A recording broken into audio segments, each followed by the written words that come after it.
প্রথম কাজ আরম্ভ করিয়াই উলাপুর গ্রামে পোস্টমাস্টারকে আসিতে হয়। গ্রামটি অতি সামান্য, নিকটে একটি নীলকুঠি আছে। তাই কুঠির সাহেব অনেক জোগাড় করিয়া এই নূতন পোস্ট অফিস স্থাপন করিয়াছে। আমাদের পোস্টমাস্টার কলিকাতার ছেলে। জলের মাছকে ডাঙায় তুলিলে যেরকম হয়, এই গণ্ডগ্রামের মধ্যে আসিয়া পোস্টমাস্টারেরও সেই দশা উপস্থিত হইয়াছে। একখানি অন্ধকার আটচালার মধ্যে তাহার আপিস, অদূরে একটি পানাপুকুর এবং তাহার চারিপাড়ে জঙ্গল। কুঠির গুমস্তা প্রভৃতি যে সকল কর্মচারী আছে, তাহাদের ফুসরত প্রায় নাই। তাহারা ভদ্রলোকের সহিত মিশিবার উপযুক্ত নহে। বিশেষত কলিকাতার ছেলে ভালো করিয়া মিশিতে জানে না। অপরিচিত স্থানে গেলে হয় উদ্ধত, নয় অপ্রতিভ হইয়া থাকে। এই কারণে স্থানীয় লোকের সহিত তাহার মেলামেশা হইয়া ওঠে না। অথচ হাতে কাজ অধিক নাই। কখনো কখনো দুটো একটা কবিতা লিখিতে চেষ্টা করেন। তাহাতে এমন ভাব ব্যক্ত করিয়াছেন যে সমস্ত দিন তরুপল্লবের কম্পন এবং আকাশের মেঘ দেখিয়া জীবন বড় সুখে কাটিয়া যায়। কিন্তু অন্তর্যামী জানেন, যদি আরব্য উপন্যাসের কোনো দৈত্য আসিয়া এক রাত্রের মধ্যে এই শাখাপল্লব সমেত সমস্ত গাছগুলো কাটিয়া পাকা রাস্তা বানাইয়া দেয় এবং সারি সারি অট্টালিকা আকাশের মেঘকে দৃষ্টিপথ হইতে রুদ্ধ করিয়া রাখে, তাহা হইলে এই আদমরা ভদ্র সন্তানটি পুনশ্চ নবজীবন লাভ করিতে পারে। পোস্টমাস্টারের বেতন অতি সামান্য। নিজে রাঁধিয়া খাইতে হয় এবং গ্রামের একটি পিতৃমাতৃহীন অনাথা বালিকা তাহার কাজকর্ম করিয়া দেয়। চারিটি চারিটি খাইতে পায়। মেয়েটির নাম রতন, বয়স 12-13। বিবাহের বিশেষ সম্ভাবনা দেখা যায় না। সন্ধ্যার সময় যখন গ্রামের গোয়াল ঘর হইতে ধূমকুণ্ডলায়িত হইয়া উঠিত, ঝোপে ঝোপে ঝিল্লি ডাকিত, দূরে গ্রামের নেশাখোর বাউলের দল খোল করতল বাজাইয়া উচ্চস্বরে গান জড়িয়া দিত, যখন অন্ধকার দাওয়ায় একলা বসিয়া গাছের কম্পন দেখিলে কবির হৃদয়ে ঈষৎ হৃৎকম্প উপস্থিত হইত, তখন ঘরের কোণে একটি ক্ষীণশিখা প্রদীপ জ্বালিয়া পোস্টমাস্টার ডাকিতেন, রতন। রতন দ্বারে আসিয়া বসিয়া এই ডাকের জন্য অপেক্ষা করিয়া থাকিত, কিন্তু এক ডাকে ঘরে আসিত না। বলিত, কি গা বাবু, কেন ডাকছ? পোস্টমাস্টার, তুই কি করছিস? রতন, এখনই চুলো ধরাতে যেতে হবে হেঁসেলের। পোস্টমাস্টার, তোর হেঁসেলের কাজ পরে হবে, এখন একবার তামাকটা সেজে দে তো। অনতি বিলম্বে দুটি গাল ফুলাইয়া কলিকায় ফুঁ দিতে দিতে রতনের প্রবেশ। হাত হইতে কলিকাটা লইয়া পোস্টমাস্টার ফস করিয়া জিজ্ঞাসা করেন, আচ্ছা রতন, তোর মাকে মনে পড়ে? সে অনেক কথা, কতক মনে পড়ে, কতক মনে পড়ে না। মায়ের চেয়ে বাপ তাহাকে বেশি ভালোবাসিত। বাপকে অল্প অল্প মনে আছে। পরিশ্রম করিয়া বাপ সন্ধ্যাবেলায় ঘরে ফিরিয়া আসিত, তাহারই মধ্যে দৈবাত দুটি একটি সন্ধ্যা তাহার মনে পরিষ্কার ছবির মতো অঙ্কিত আছে। এই কথা হইতে হইতে কর্মী রতন পোস্টমাস্টারের পায়ের কাছে মাটির উপরে বসিয়া পড়িত।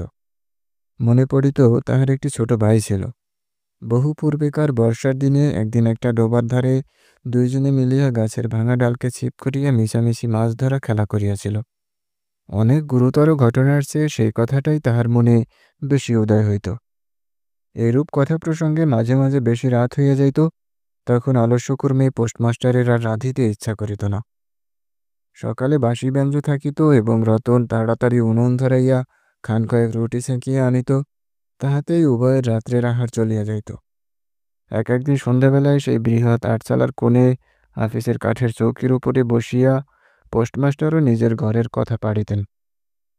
ছোট ভাই, মা এবং দিদির কথা, পূর্বাসে একলা ঘরে বসিয়া যাহাদের জন্য হৃদয় ব্যথিত হইয়া উঠিত তাহাদের কথা, যে সকল কথা সর্বদাই মনে উদয় হয়, অথচ নীলকুঠির গুমস্তাদের কাছে যাহা কোনো মতেই উত্থাপন করা যায় না, সেই কথা একটি অশিক্ষিত ক্ষুদ্র বালিকাকে বলিয়া যাইতেন। কিছুমাত্র অসঙ্গত মনে হইত না। অবশেষে এমন হইল, বালিকা কথোপকথনকালে তাহার ঘরের লোকদিগকে মা, দিদি, দাদা বলিয়া চিরপরিচিতের ন্যায় উল্লেখ করিত। এমনকি তাহার ক্ষুদ্র হৃদয়পটে বালিকা তাহাদের কাল্পনিক মূর্তিও চিত্রিত করিয়া লইয়াছিল। একদিন বর্ষাকালে মেঘমুক্ত দ্বিপ্রহরে ঈষৎতপ্ত সুকোমল বাতাস দিতেছিল। রৌদ্রে ভিজা ঘাস এবং গাছপালা হইতে এক প্রকার গন্ধ উঠিতে হইতেছিল। মনে হইতেছিল যেন ক্লান্ত ধারণীর উষ্ণ নিঃশ্বাস গায়ের উপরে আসিয়া লাগিতেছে এবং কোথাকার এক নাছোড়বান্দা পাখি তাহার একটা একটানা সুরে নালিশ সমস্ত দুপুরবেলা প্রকৃতির দরবারে অত্যন্ত করুণ স্বরে বারবার আবৃত্তি করিতেছিল। পোস্টমাস্টারের হাতে কাজ ছিল না। সেদিনকার বৃষ্টিধৌত মসৃণ চিক্কণ তরুপল্লবের হিল্লোল এবং পরাভূত বর্ষার ভগ্নাবশিষ্ট রৌদ্রশুভ্র স্তূপাকার মেঘস্তর বাস্তবিকই দেখিবার বিষয় ছিল।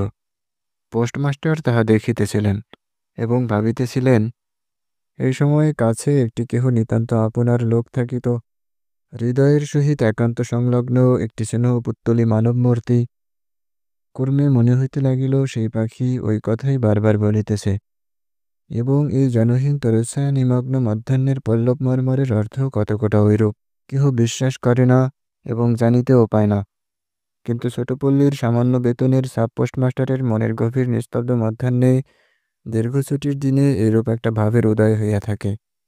পোস্টমাস্টার একটা দীর্ঘ নিঃশ্বাস ফেলিয়া ডাকিলেন, রতন। রতন তখন পেয়ারা তলায় পা ছাড়াইয়া দিয়া কাঁচা পেয়ারা খাইতেছিল। প্রভুর কণ্ঠস্বর শুনিয়া অবিলম্বে ছুটিয়া আসিল।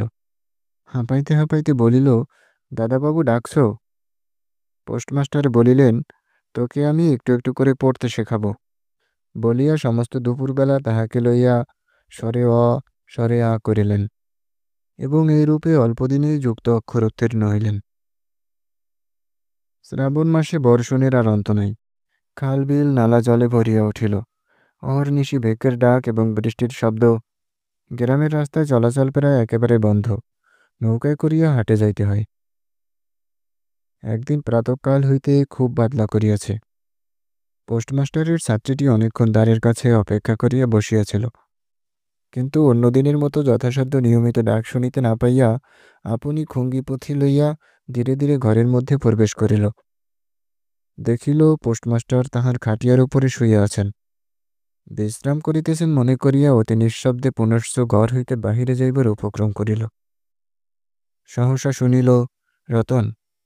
তাড়াতাড়ি ফিরিয়া গিয়া বলিল, দাদাবাবু ঘুমুচ্ছিলে? পোস্টমাস্টার কাতর স্বরে বলিলেন, শরীরটা ভালো বোধ হচ্ছে না, দেখ তো আমার কপালে হাত দিয়ে।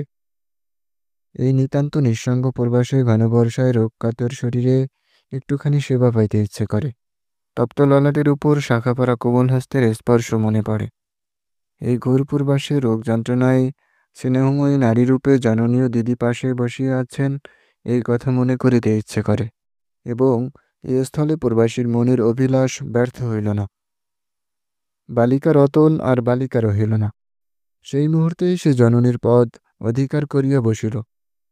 বৈদ্য ডাকিয়া আনিল, যথাসময়ে বটিকা খাওয়াইল, সারা রাত্রি শিয়রে জাগিয়া রহিল, আপনি পথ্য বাঁধিয়া দিল এবং শতবার করিয়া জিজ্ঞাসা করিল, হাঁ গো দাদাবাবু, একটুখানি ভালো বোধ হচ্ছে কি? বহুদিন পরে পোস্টমাস্টার ক্ষীণ শরীরে রোগশয্যা ত্যাগ করিয়া উঠিলেন।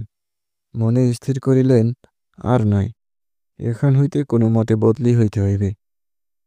স্থানীয় অস্বাস্থ্যের উল্লেখ করিয়া তৎক্ষণাৎ কলিকাতায় কর্তৃপক্ষের নিকট বদলি হইবার জন্য দরখাস্ত করিলেন।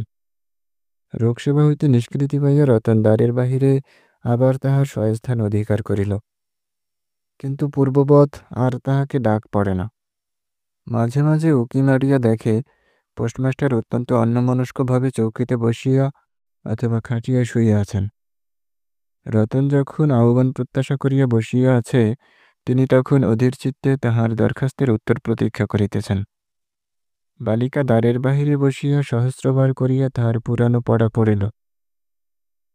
পাছে যেদিন সহসা ডাক পড়িবে, সেদিন তাহার যুক্ত অক্ষর সমস্ত গোলমাল হইয়া যায়, এই তাহার একটা আশঙ্কা ছিল। অবশেষে সপ্তাহখানেক পরে একদিন সন্ধ্যাবেলা ডাক পড়িল।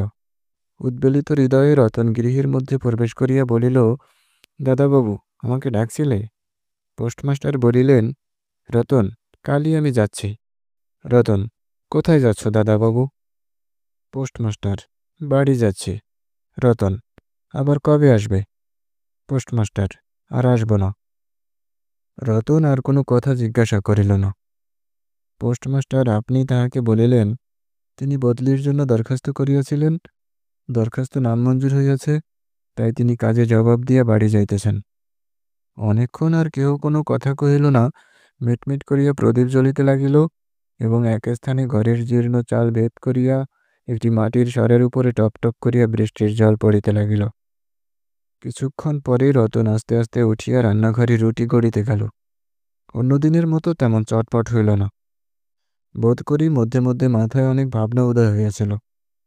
পোস্টমাস্টারের আহার সমাপ্ত হইলে বালিকা তাহাকে জিজ্ঞাসা করিল, দাদাবাবু, আমাকে তোমাদের বাড়ি নিয়ে যাবে? পোস্টমাস্টার হাসিয়া কহিলেন, সে কি করে হবে? ব্যাপারটা যে কি কি কারণে অসম্ভব তাহা বালিকাকে বোঝানো আবশ্যক বোধ করিলেন না। সমস্ত রাত্রি স্বপ্নে এবং জাগরণে বালিকার কানে পোস্টমাস্টারের হাস্যধ্বনি কণ্ঠস্বর বাজিতে লাগিল। সে কি করে হবে? ভোরে উঠিয়া পোস্টমাস্টার দেখিলেন তাহার স্নানের জল ঠিক আছে। কলিকাতার অভ্যাস অনুসারে তিনি তোলা জলে স্নান করিতেন। কখন তিনি যাত্রা করিবেন সে কথা বালিকা কি কারণে জিজ্ঞাসা করিতে পারে নাই। পাছে প্রাতঃকালে আবশ্যক হয়, এই জন্য রতন তত রাত্রে নদী হইতে তাহার স্নানের জল তুলিয়া আনিয়াছিল। স্নান সমাপন হইলে রতনের ডাক পড়িল। রতন নিঃশব্দে গৃহে প্রবেশ করিল এবং আদেশ প্রতীক্ষায় একবার নীরবে প্রভুর মুখের দিকে চাহিল। প্রভু কহিলেন, রতন, আমার জায়গায় যে লোকটি আসবেন তাকে বলে দিয়ে যাব। তিনি তোকে আমারই মতন যত্ন করবেন। আমি যাচ্ছি। আমি যাচ্ছি বলে তোকে কিছু ভাবতে হবে না। এই কথাগুলি যে অত্যন্ত স্নেহগর্ব এবং দয়াদ্র হৃদয় হইতে উত্থিত সে বিষয়ে কোনো সন্দেহ নাই। কিন্তু নারী হৃদয় কে বুঝিবে? রতন অনেকদিন প্রভুর অনেক তিরস্কার নীরবে সহ্য করিয়াছে, কিন্তু এই নরম কথা সহিতে পারিল না। একেবারে উচ্ছ্বসিত হৃদয়ে কাঁদিয়া উঠিয়া কহিল, না না, আমার কাউকে কিছু বলতে হবে না, আমি থাকতে চাই না। পোস্টমাস্টার রতনের এরূপ ব্যবহার কখনো দেখে নাই, তাই অবাক হয়ে রহিলেন। নতুন পোস্টমাস্টার আসিল। তাহাকে সমস্ত চার্জ বুঝাইয়া দিয়া পুরাতন পোস্টমাস্টার গমনোন্মুখ হইলেন। যাইবার সময় রতনকে ডাকিয়া বলিলেন, রতন, তোকে আমি কখনো কিছু দিতে পারিনি। আজ যাবার সময় তোকে কিছু দিয়ে গেলুম, এতে তোর দিন কয়েক চলবে। কিছু পথ খরচা বাদে তাহার বেতনের যত টাকা পাইয়াছিলেন পকেট হইতে বাহির করিলেন। তখন রতন ধুলাই পড়িয়া তাহার পায়ে জড়াইয়া ধরিয়া কহিল, দাদাবাবু, তোমার দুটি পায়ে পড়ি, তোমার দুটি পায়ে পড়ি, আমাকে কিছু দিতে হবে না। তোমার দুটি পায়ে পড়ি, আমার জন্যে কাউকে কিছু ভাবতে হবে না। বলিয়া এক দৌড়ে সেখান হইতে পলাইয়া গেল। ভূতপূর্ব পোস্টমাস্টার নিঃশ্বাস ফেলিয়া হাতে কার্পেটের ব্যাগ ঝুলাইয়া, কাঁধে ছাতা লইয়া, মুঠের মাথায় নীল ও সেতুরেখায় চিত্রিত টিনের পেঁটরা তুলিয়া ধীরে ধীরে নৌকাভিমুখে চলিলেন। যখন নৌকায় উঠিলেন এবং নৌকা ছাড়িয়া দিল, বর্ষা বিস্ফারিত নদীধরণীর উচ্ছ্বলিত অশ্রুরাশির মতো চারিদিকে ছলছল করিতে লাগিল। তখন হৃদয়ের মধ্যে অত্যন্ত একটা বেদনা অনুভব করিতে লাগিলেন। একটি সামান্য গ্রাম্য বালিকার করুণ মুখচ্ছবি যেন একটা বিশ্বব্যাপী বৃহৎ অব্যক্ত মর্মব্যথা প্রকাশ করিতে লাগিল। একবার নিতান্ত ইচ্ছা হইল ফিরিয়া যাই, জগতের কোড়র বিচ্যুত সেই অনাথিনীকে সঙ্গে করিয়া লইয়া আসি। কিন্তু তখন পালে বাতাস বইয়াছে, বর্ষার স্রোত খরতর বেগে বহিতেছে। গ্রাম অতিক্রম করিয়া নদীকূলের শ্মশান দেখা দিয়েছে এবং নদী প্রবাহে ভাসমান পথিকের উদাস হৃদয়ে এই তত্ত্বের উদয় হইল, জীবনে এমন কত বিচ্ছেদ, কত মৃত্যু আছে, ফিরিয়া ফল কি? পৃথিবী থেকে কাহার? কিন্তু রতনের মনে কোনো তত্ত্বের উদয় হইল না। সে সেই পোস্ট অফিস গৃহের চারিদিকে কেবল অশ্রুজলে ভাসিয়া ঘুরিয়া ঘুরিয়া বেড়াইতেছিল। বোধ করে তাহার মনে ক্ষীণ আশা জাগিতেছিল, দাদাবাবু যদি ফিরিয়া আসে। সেই বন্ধনে পড়িয়া কিছুতেই দূরে যাইতে পারিতেছিল না। হায় বুদ্ধিহীন মানব হৃদয়! ভ্রান্তি কিছুতেই ঘোচে না। যুক্তিশাস্ত্রের বিধান বহু বিলম্বে মাথায় প্রবেশ করে। প্রবল প্রমাণকেও অবিশ্বাস করিয়া মিথ্যা আশাকে দুই বাহু পাশে বাঁধিয়া বুকের ভিতরে প্রাণপণে জড়াইয়া ধরা যায়। অবশেষে একদিন সমস্ত নাড়ি কাটিয়া হৃদয়ের রক্ত শুষিয়া সে পলায়ন করে। তখন চেতনা হয় এবং দ্বিতীয় ভ্রান্তি পাশে পড়িবার জন্য চিত্ত ব্যাকুল হইয়া ওঠে। 1298